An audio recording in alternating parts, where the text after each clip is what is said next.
Coming up on today's episode, we're going to check out the software Rob's using on his home theater PC. He's got a list of the best places to find legal video online. We're going to talk about why cats and speaker wire don't mix, or if you can mix them. And of course, we got the Blu-ray releases for the week of February 23rd and a curling frenzy in HD online. This is HD Nation.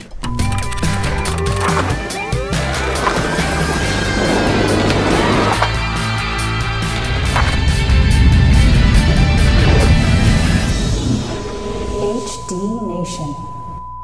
Today's episode is brought to you by GameFly, Netflix, and GoDaddy.com.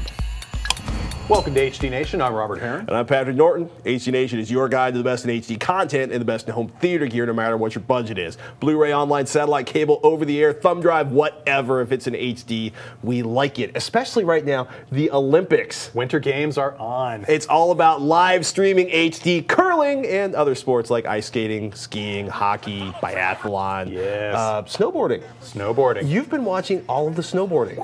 Yes. Between biathlon, that's got to be the greatest sport ever. Curling a close second, but they have this kind of like a snowboarding event where it's like cross-country Border track. cross. Border cross. At least that's what we used to call it. Very cool looking. I got to admit, man, that's fun stuff to watch. And NBCOlympics.com offering it in HD quality using Silverlight streaming technology to your browser. 3.5 megabit per second when it's in full HD, and you go full screen on that video. And you have to just provide a little bit of information in terms of who your TV, IPTV, or internet provider is. It's a little maddening if you like.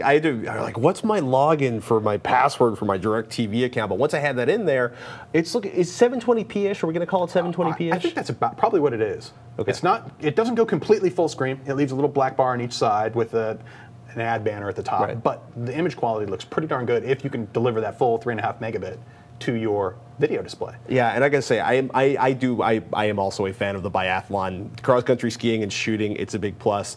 I gotta say, I watched some of it on iTunes. Yeah. And the iTunes stuff is not looking so good. iTunes HD compression is compressy and a little dark maybe. It might have just been what I watched, but I was shocked actually at the, because it was, I'm like, the Apple TV's up, the kid's falling asleep, I'm clicking around, it's 99 cents, I got 102 minutes of hockey, but I gotta say, the NBCOlympics.com, the streaming, which is free, is looking really good. The navigation is a bit of a nightmare as you're trying to figure out where the stuff is, but go all the way to the bottom to find out what's actually live now. Where is my live content? One issue I've ran into though, and I want to know if anybody else has noticed this, but the whole NBC Olympics is being driven, the video delivery is through Microsoft's Silverlight technology.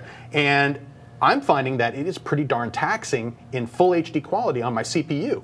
Like my home theater PC, my brand new home theater PC will not play that at full quality. It starts to choke on it, and the technology, it's, I forget what they call it, some type of streaming technology. Well, I thought actually I thought Silverlight would take advantage of the GPU, is it not? Apparently with version 3 of Silverlight, which is the common one in use right now, there is hardware acceleration built into the technology, but I'm not seeing it in my end, at least, as far as using the NVIDIA NVIDIA Ion technology.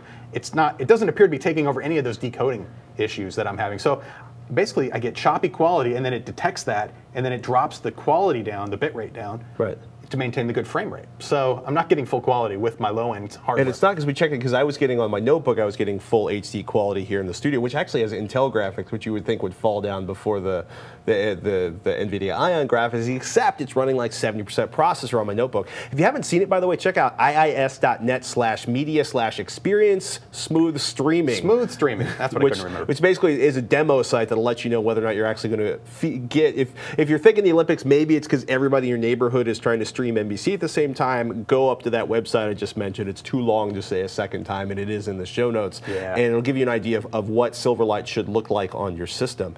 But it's weird. But I mean, a desktop system with a Core 2 Duo or Core i7, a Core i3, Core i5, it's the CPU is not going to show it as much. The Atom CPU is kind of like, help. Oh, totally. But if it's GPU accelerated, that shouldn't even matter. It should be running like 20% for this type of video.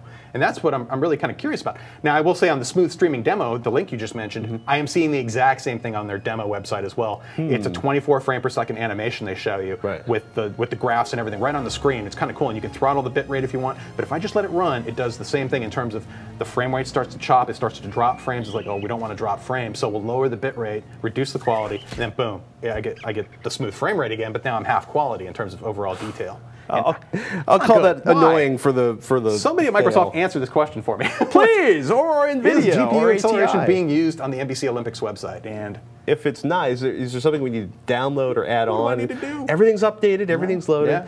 Yeah. Speaking of questions, actually, this one's for the audience. Does anybody out there have Verizon's Fios? I'm going to tell you why in a second. HBOGo.com, HBO's new online streaming service, aka, well, HBO taking aim at Netflix and Amazon and Vudu and Hulu, is out of beta. So it's up, well, it's kind of out of beta if you subscribe to Comcast or Verizon Fios. Comcast, when you go to HBOGo.com, and it's like, okay, who's your provider? You go to Comcast, it just redirects you to fancast.com. So the HBO content may be in there, you just can't tell what it is. There's no specific HBO section. I'm going to keep looking for it, though. And DirecTV, Dish, and every other cable network says HBO Go is not currently available from your television provider, which sucks, but DirecTV is smaller than Comcast, so Comcast, who doesn't give it to you, gets it first, which makes no sense, but basically means if there's somebody out there with Verizon Fios that's running HBOGo.com, do us a favor, email us at hdnation@revision3.com and let us know what you think of it, because none of us actually have Verizon Fios out here. Nope. And we're waiting patiently for HBO Go to show up on DirecTV or any other kind of network, unless somebody actually knows where it is inside of the Comcast website, which I guess, what's Comcast called now? Xfinity? Xfinity? I guess they're promoting that as they move toward their 100 megabit service eventually. But I like the idea of a 100 megabit service. How much? You found the coolest app for playing your movie collection ever. Yeah, I have to say. MyMovies for the Windows Media Center. This is from a website called mymovies.dk. Now, you don't have to be a rich slob to afford a slick media server, and I'm doing this myself. I'm already using this to access my DVD and Blu-ray collection that is archived to my network-attached storage device. And I'm preparing, because of all of this sudden content I'm adding to my network storage device, I need to expand my drives from their current, I think I'm using 4 250 gig drives to 4 1.5 terabyte drives. Oh, you need lots of storage when you start recording and archiving your Blu-ray collection and your DVD collection. If you consider that, your typical Blu-ray movie's around, I don't know, say 30 gigabytes on average, anywhere from 25 to 50 or so. That's a lot of data to be moving. Dude, I tried to use the PlayStation 3 controller on here, which you'll be talking about later, and I took us from your fabulous movie application to recorded TV, so... I will bring it back, if it's possible. Otherwise, it'll lock up. Oh, there, okay, here we go. The thing is that, here's the interface. Well, let me get back to this. I only have 7 titles in here right now, and these were all stored on my network-attached storage. These aren't actually on my home theater PC. These are all movies you own. Totally. I'm backing them up using commercial software that's available right now, and I've created this look, including the album art, covers, and the related metadata, the information about who starred in the movie, when it came out, what the aspect ratio is. That's all being scraped off the internet through that service, and essentially, there's a great tool I can pull up here pretty quick just to show off how you go about managing that. Now, if I insert another movie disc, it will automatically look that up and offer to add it to the library. But I'm doing this not with local storage, but with network-attached storage, and I'm finding it works very well. This is really, as somebody who has a 2-year-old that is obsessed with removing DVDs and Blu-rays from their cases and dancing on them, which of course led to the terrible Casino Royale Blu-ray incident recently. I will be replacing my copy of Casino Royale because I had not backed it up. This is an awesome piece of software. I like it. I can hand somebody a $20 remote that's fairly indestructible and then go to town on my collection. Right. Well, your collection is safely locked away. Exactly. The discs are put away in the closet, stored where nobody can touch them. Is this technically a violation of the DMCA if you live in the United States? I think if you are decrypting discs. Right. You can actually decode these discs and make them into digital files to store on a storage system and still retain all the copy protection if you wanted to. But I think either way around it, it's a gray area, no doubt. Okay. So keep that in mind. But this is for content I own and a way for me to access and manage it easily in a way that I like to do it, where I don't have to go hunt for a disc. Right. I can just scroll through titles visually and be able to go and access and play those at my heart's content. And they look good. And they do. And it preserves all of basically the extras and the commentaries and the multiple languages. And MyMovies even deals with multi-disc sets really well. So if it knows when you drop your disc in, oh, this is part of a multi-disc set. Would you like to also add in that information as well in case? So you could have one jewel case representation on the screen, and it could access any of those 4. It'll say, oh, which of the 4 discs do you want to look at? Kind of thing. It's cool. I have to say, it's so far so good. This does encourage me, though, to maybe upgrade the CPU processing power. It'd be nice to have something a little more peppy than, say, Intel's Atom, as far as digging through lots of data like this. This is an application that begs for a Core i7 processor on the acquisition side of things. I'm tempted now to build a low-cost system, but just as much power as you can get out of it. Well, that one, the Atom could go in the bedroom, and the main system can go in the living room, and everything goes on the network-attached storage. And you're 21st century, man. And I just need 6 terabytes now in the living, well, in my storage closet. This is just getting out of hand.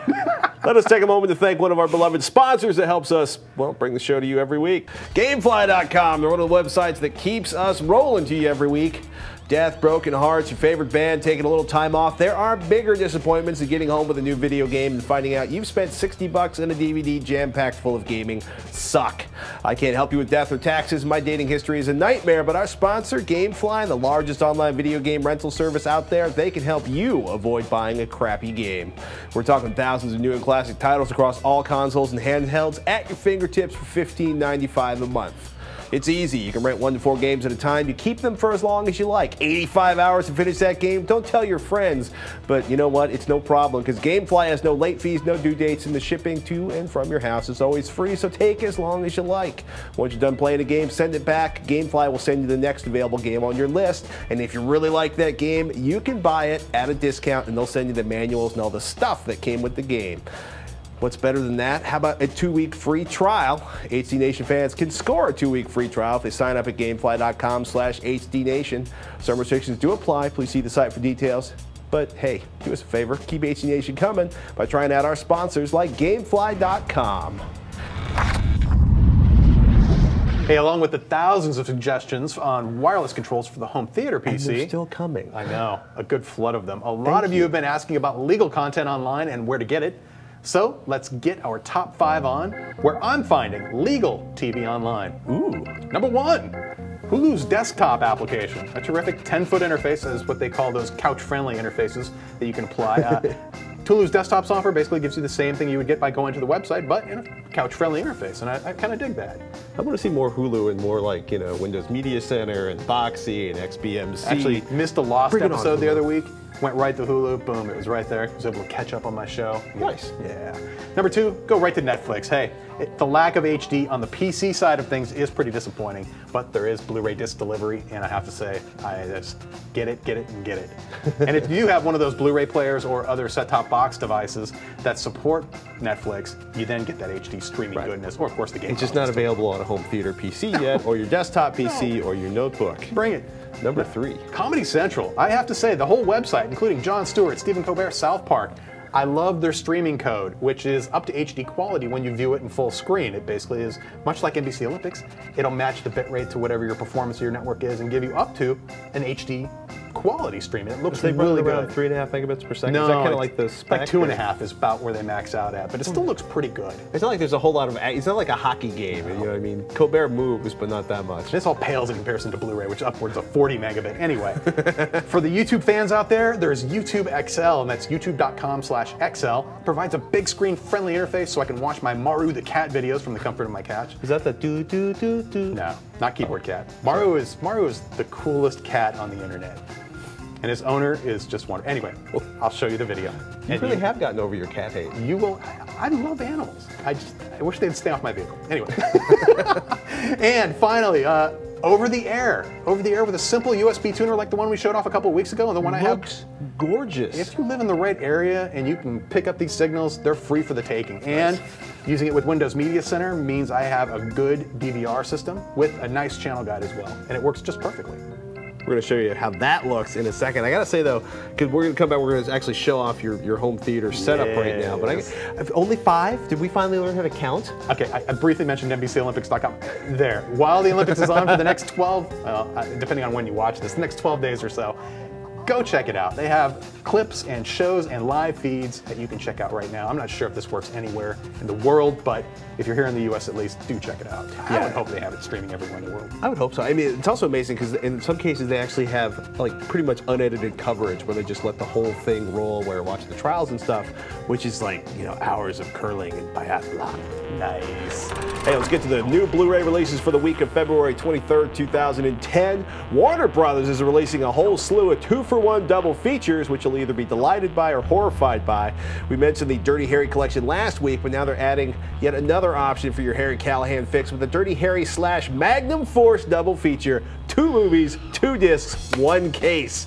Also available in one package are Analyze This and Analyze That, which is being released as a 1 double-sided disc, right? As are the Jack Lemmon and Walter Matthau classics, Grumpy Old Men, with its sequel, Grumpier Old Men. Also getting the double feature treatment are Miss Congeniality, okay, Miss Congeniality 2, not so okay, and the Harrison Ford films Presumed Innocent and Frantic. Next up, do you like zombie movies? Yes. Do you like movies about killing Nazis? Oh, yes. Yes, then you're going to love Dead Snow. It's a Norwegian flick, made a big splash at Sundance, and there's none of the stylized Hollywoodness to it. Just pure, no-holds-barred, gory, bloody, killing Nazi zombies in the snow. This is a must-see. Excellent. Yes, we're going to go buy this one. Another zombie release this week comes from Troma. Remember Troma?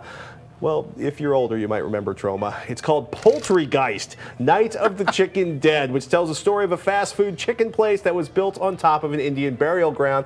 Sounds so familiar. Nuggety goodness. Yeah. Oh, well, mayhem ensues involving chicken-possessed zombies and musical numbers. If it sounds like your cup of tea, it probably is, so go check it out. Also released this week is a 1973 version of The Crazies, just in time for the theatrical release of its remake this Friday. Coming from Night of the Living Dead director George Romero, it's not quite a zombie flick, but it has Romero's signature horror tone and apocalyptic mayhem. Mayhem is big this week. Rounding out the releases for this week are 2009's The Box, Cirque du Freak, The Vampire's Assistant, The Damned United, The Informant, Justice League, Crisis on 2 Earths, Nurse Jackie Season 1, Sorority Row, Trailer Park Boys, Countdown to Liquor Day, The History Channel's The Universe to Complete Season 4, Yay. and Wrong Side of Town. Let's take a moment to thank one of our sponsors, Netflix. I was spending some quality time with my new home theater PC and I loaded up The Hangover on Blu-ray disc. I haven't laughed that hard in a very long time. Now, Netflix saved me time, money, and hassle by delivering that comedy classic directly to my home. Now, as a Netflix's Unlimited member, you get DVDs by mail in about 1 business day. Plus, you can watch thousands of TV episodes and movies streamed directly to your PC, Mac, or right to your TV via a Netflix-ready device like the Xbox 360, PS3, and soon the Nintendo Wii console. I'm partial to devices that can deliver Netflix HD streaming, though, I have to admit. And with Netflix, you can watch as many movies as you want. Shipping is free, and there are never any late fees or due dates. Keep the movies for as long as you like. You can get unlimited movies 2 ways for only $8.99 a month. Plus, as a new member and HD Nation viewer, you can get a 2-week free trial membership. Go to www.netflix.com/HDNation and sign up now. Be sure to use this URL so they'll know we sent you. Our promised update on Robert's home theater PC. Mr. Heron, do you want to talk power consumption first? I would love to. Cool. The beauty of a portable system like this, and I built this from the beginning to be low power consumption. Biathlon. Biathlon, best sport ever. It is very low powered. Between the motherboard, a low powered CPU, notebook style components, including the hard drive and the optical drive, being a Blu-ray combo drive, about 53 watts average. I've never seen it go above 60. I've never seen it hit 60 either. Wow. So very low power. Also, that means in turn, low heat output. There's not much heat and very little noise. I mean, there is a fan in the power supply and a fan on top of the CPU.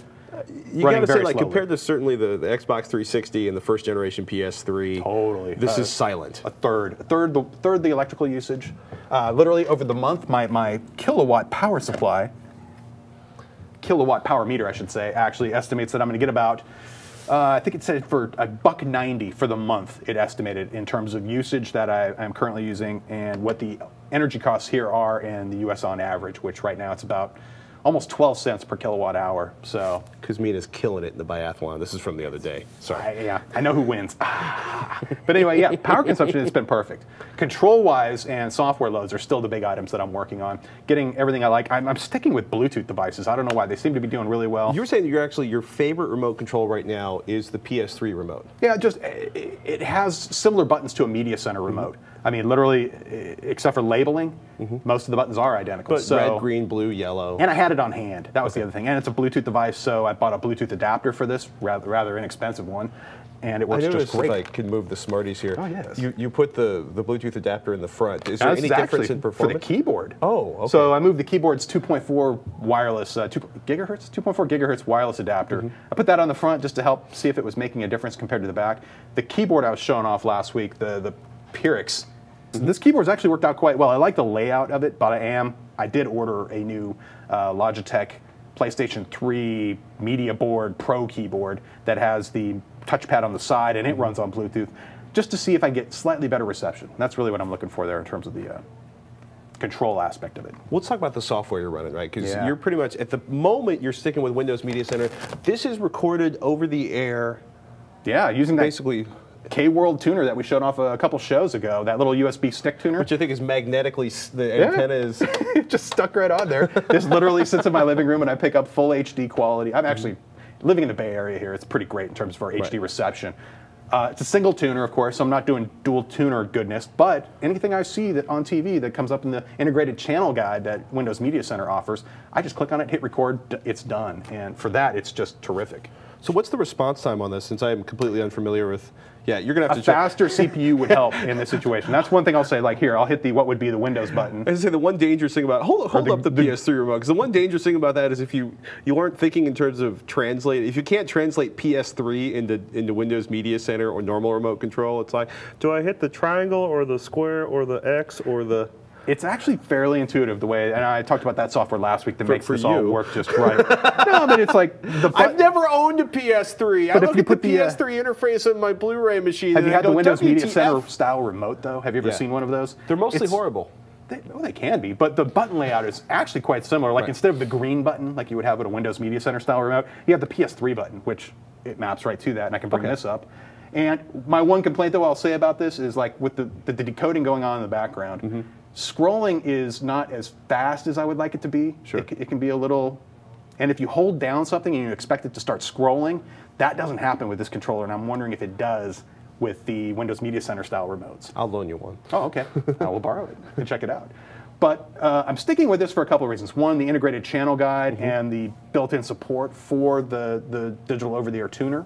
Okay, so your ideal setup right now, Windows Media Center, MyMovies for accessing your movie collection, ArcSoft, Total Media Theater for Blu-ray.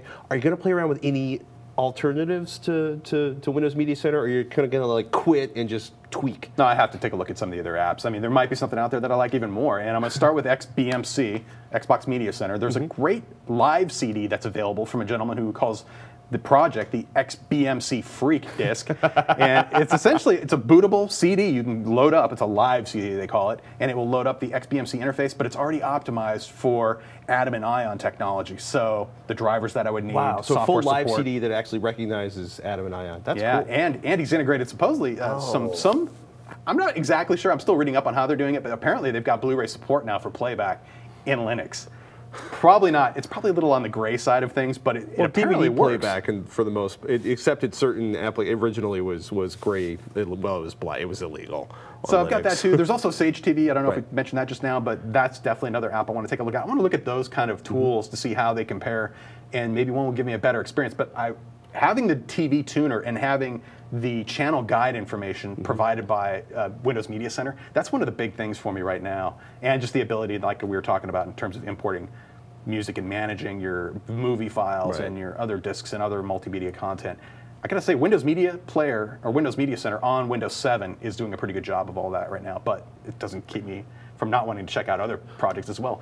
And for the services that provide RSS links to their video content, what's the best tool for grabbing that kind of content as well? There's a product called Miro that's free. GetMiro, I believe, .com or .net. Which has improved quite a bit in the last couple of years. Because when it originally came out, it was not named Miro. Democracy Player, I think it was called. Democracy Player, yeah. It was an awesome concept that was not so well executed. At this point, it's really stable. If you want to use something other than I want to say not Apple TV, but iTunes, which I've been living with forever now. If you want to use something other than iTunes to grab your video podcast, your audio podcasts, Miro is actually a really good player for that. Cool. I'm finding though that a lot of the highest quality content, like Comedy Central has a beautiful website with where you can get pretty much every one of their shows streamed up to HD light quality, and it looks really great. But I don't see direct stream links to any of that content. It looks like you have to do it through the web interface.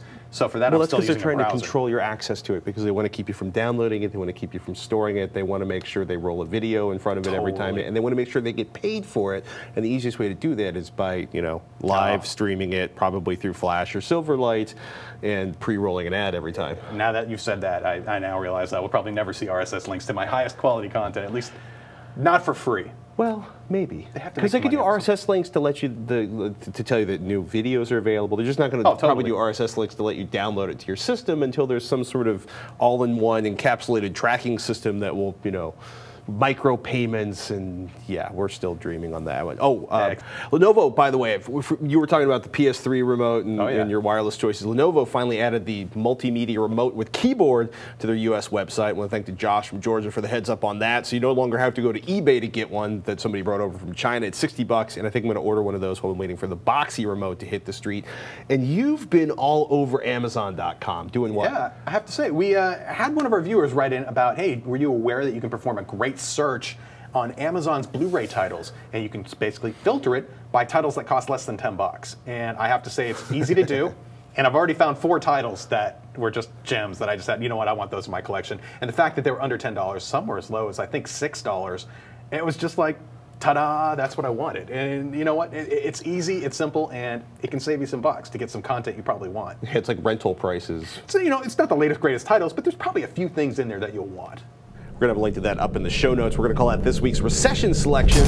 Right now, though, we got to thank one of our sponsors, GoDaddy. They've been a sponsor here at HD Nation since the beginning, and I've been using them for years to buy my domains. They also have reliable, secure web hosting, they tell me. No long-term contract, which is sweet. So if you can launch a website, decide you don't want it anymore, you're not on the hook for 12 months of service. They claim 99% uptime, free 24/7 support, and like I said, no annual commitment. Pay by the month. It's cheap. Want to get it cheaper? Use the code HDN9 when you order. You'll get $5 off any order of $30 or more. Some restrictions do apply. You can see the site for details. And do me a favor, check out revision3.com/GoDaddy. You'll find all the HD Nation GoDaddy deals and codes, and you can save some serious cash. Do us a favor here at HD Nation.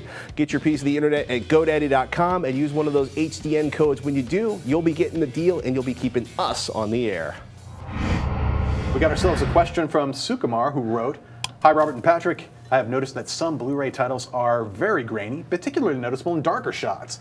These are fairly recent films, such as Oceans 11, 12, and 13, as well as Tropic Thunder. Now, on the other hand, other titles like Madagascar and Batman Begins are extremely detailed with no visible graininess. Is this the result of poor transfers from the original film? Obviously, this is easier with animated titles, but shouldn't the studios do a better job, or at least charge less, for films they are not doing such a good job on?" Signed, Sukumar. Okay. Sukumar, I suspect, like many people, you've been watching a lot of DVDs in the last few years and not spending a lot of quality times in quality theater. Basically, film grade film is essentially silver halide on plastic. The little grains come from the grain on the film you're looking at. Is silver halide registers the light. It's developed. They cast a light, they make a print from the negative, they cast a light through it, and the grain you're seeing is an actual thing that directors and cinematographers play around with. And film grain, especially in dark shots, is a classic sign of a good transfer that hasn't had a lot of post-processing. Matter of fact, a lot of people complain when you know, Madagascar cartoons really easy not to have film grain because they're all digitally rendered, right? At least all the later stuff. But for a lot of films that are, especially they have a lot of dark shots, a lot of, you know, playing around with focus, a lot of older movies, a lot of 80s movies that were shot on really cheap film stock, have a lot of film grain. In some cases, it looks really good. It's part of the cinematic experiences. In some cases, it's just because they were, you know, in the dark and not using very good lighting. But if the studio does a good job and doesn't do a lot of digital noise reduction on the back end, you will see film grain, and it's a sign that that new Blu-ray player you have and that 1080p screen you're using are actually doing a really good job. Yeah. One title I can point out right off the bat that's relatively new is Planet Earth. I believe it's disc 1, the Caves episode, where they go inside. Especially when you get to that shot of the giant pile of, I forget what it is. Bat dung. It's bat dung and or just all those. A friend of mine nearly lost insects. Both his lungs due to falling into a pile of bat dung at the bottom of a cave. But a lot of those shots, if you have them on a TV that doesn't have a lot of noise reduction enabled, you'll see a bluish noise artifact in the background of most of the shots. It's just a sign of them just gating open the camera so much just to get all the light they can on there. And one thing you can do to help avoid how obvious those artifacts are is ensure that your sharpness setting isn't cranked up for any particular reason. Make sure it's set to neutral, or I tend to... Well, you don't like the halos around like the... It's particularly bad for grainy artifacts. It'll make it stand out even more so. So that's just one thing to keep in mind. The grain is there because they did a good job, actually, in most cases, capturing the film and didn't wipe it away. They can do that. It's just... It can look weird. I generally, too, don't recommend turning on any form of noise reduction, especially with digital content. It just, it can take away from the experience. It can soften the picture when you don't want it to, even if you find graininess just to be annoying. Now, for one particular, maybe it's this one particular disc that you're dealing with that's just the problem. Sure, maybe you could enable it just for that one movie. Be sure to turn it back off, though. No, it's good. I'm a purist about these things. Leave the film grain. Enjoy. You haven't seen film grain because you've been watching DVDs and VHS tapes. Just embrace the film grain. And to end the show on a lighter note, our final question comes from Alice Dare, who writes in, "My cat has taken to liking chewing on the speaker wire I have running around my living room. It's 100 watts per channel home surround system. Is this safe? Is there a risk of my cat getting fried? Or will she just get a small shock from time to time? She will keep doing it since she's not that bright. I have that cat. Any suggestions to protect this? Tearing up my living room to wire it is not an option, according to my wife. Thanks, Alistair." All right. In theory, it's possible for the kitty. In theory, right? I've people who are double E's who can actually do math around this. In theory, I've heard it's possible for the cat to electrocute itself chewing on speaker tables, but I don't think it's really going to happen, or I would have killed myself in my smaller years experimenting with old tube amps. Look, you can try one of the sprays designed to discourage chewing or running the cable through some kind of tubing or Romax. A lot of people say coating cables with soap. They don't like the feel of the soap in their mouth. Or you can lay sticky paper or tape near the cable so that when you get near the cables, their paws hit the sticky paper. Yeah, psychological warfare. Well, yeah. You just got to make sure that the cat doesn't press its nose up against the sticky paper, because there's nothing more pathetic than having to peel whiskers off of a cat with the sticky paper when its nose is caught. Don't ask me how I know this. The spray bottle with water thing. Can you tell I've been living with cats since I was a small child? This all comes from one particularly stupid cat. But like, spray bottle, and every time the cat goes near something you don't want it to, spray it with the spray bottle. This was highly amusing to search on, just because I was thinking like what else might be out there. There's some serious links and some not serious postings, but I gotta say my favorite is that there is a cat repelling wire sheathing for sale now, because it's the 21st century and people will buy weird stuff to protect their cats. Crittercord.com. I will let you look up the price on that, Alistair. It's basically like it's tubing you run your cables through, and the tubing's impregnated with the stuff that cats don't like. So I guess it's like OD dog and I don't know. You could try bribing the pet too with some catnip or something like that. Good luck with that. Then you'll have a stoned cat that will wake up and be hungry and start chewing on the speaker cables again. Or buy them a ball of speaker wire. Just give them one to play with. In which case, when they get through that, they'll go chew on your speaker wires again until it kills itself. Yeah, actually, if power cables are actually the really scary ones, cat will really do damage to itself chewing on a 120-volt line coming out of the wall. Speaker cables, in theory, it's possible, but highly DC unlikely. Going through a speaker wire, isn't it? It should be. But I started. I think I started talking about like it's amperage. Yes, that's what does you in apparently. Yeah, I mean, I've blown myself across the room with DC current. Let's not get into that right now, because then we start explaining like Crittercord or soap. I like the soap idea. Soap sounds good. You like to laugh, people? We got a way to make you laugh even more with the new and improved weekly roundup of stand-up comedy on Raffle. We're welcoming a new host to the show, the rather talented comedian Alex Cole. Every week he's going to guide you through the comedy gauntlet of, well, basically what's best from the Raffle Network. Check it out every Monday at revision3.com/Raffle and get prepared to, well, roll on the floor laughing your stuff off. Keister. Can we say ass on this show? Of course we can. Ass off. Hey, we hope you guys enjoyed this episode of HD Nation. As always, we want to know what you think. So send your comments, questions, or suggestions to hdnation@revision3.com. Or hang out with the other viewers at the HD Nation forums at revision3.com/forum. And of course, we got links like the ones to the sub $10 Amazon Blu-ray link. You're going to find those in revision3.com/HDNation on the show page in the show notes. Yep, and you'll also find all the links to subscribe to the show. So if you're not getting the latest episode of HD Nation delivered to your podcatcher, what are you waiting for? That's right. Subscribe and watch, and do us a favor. Tell your friends about HD Nation. You can actually like embed a link and send it an email to people, and they'll see it and they'll watch it. That's fancy. That's pro tip. Hey, we'll go over the pro tip next week. Hey, thanks for watching. I'm Robert Heron. I'm Patrick Norton. We'll see you next week on HD Nation.